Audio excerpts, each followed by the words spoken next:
नमस्कार दोस्तों, welcome to hit TV, welcome to politics news. Telangana में विधानसभा की 119 विधानसभा सीटें हैं। यहाँ 2290 कैंडिडेट इस बार चुनावी मैदान में हैं।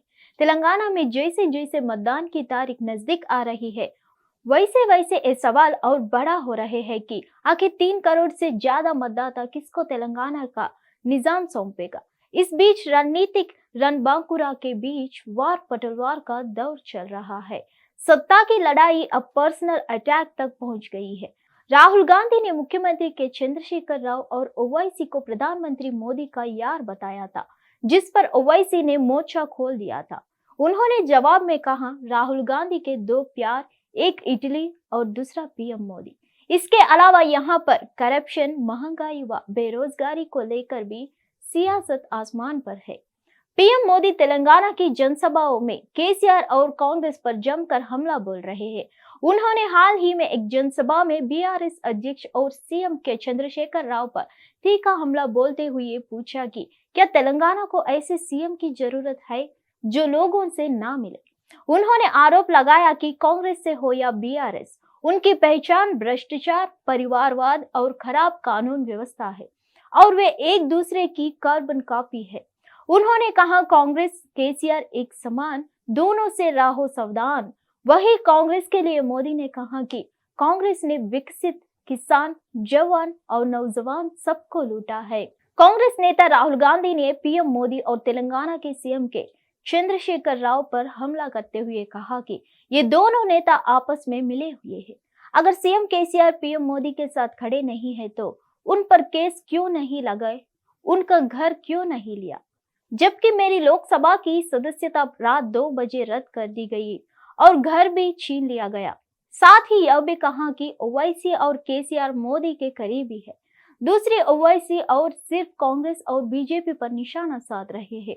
राहुल पर पलटवार करते हुए ओवैसी ने कहा कि राहुल गांधी की जीवन के 2 प्यार है, एक इटली और दूसरा पीएम मोदी।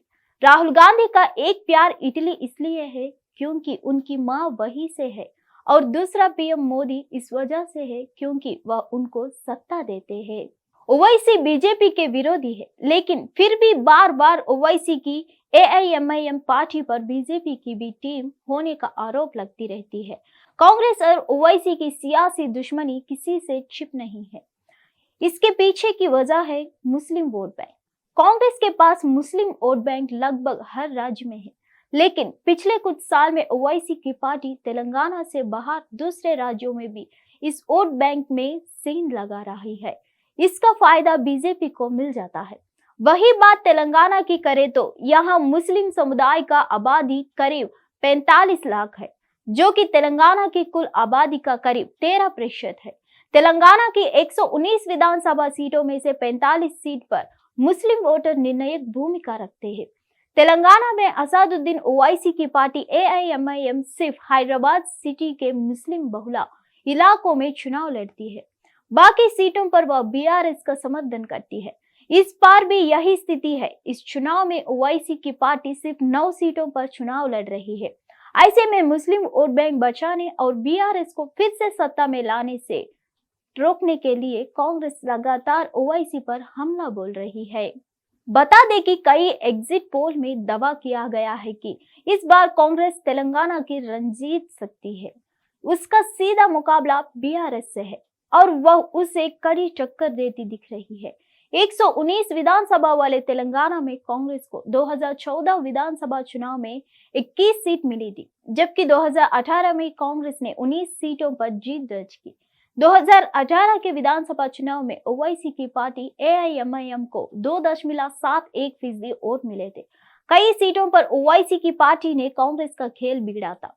ऐसे में कांग्रेस इस बार किसी भी तरह ओवैसी की पार्टी को वह मौका नहीं देना चाहती है। अब देखना यह है कि 3 दिसंबर को किसका निजाम कायम। धन्यवाद।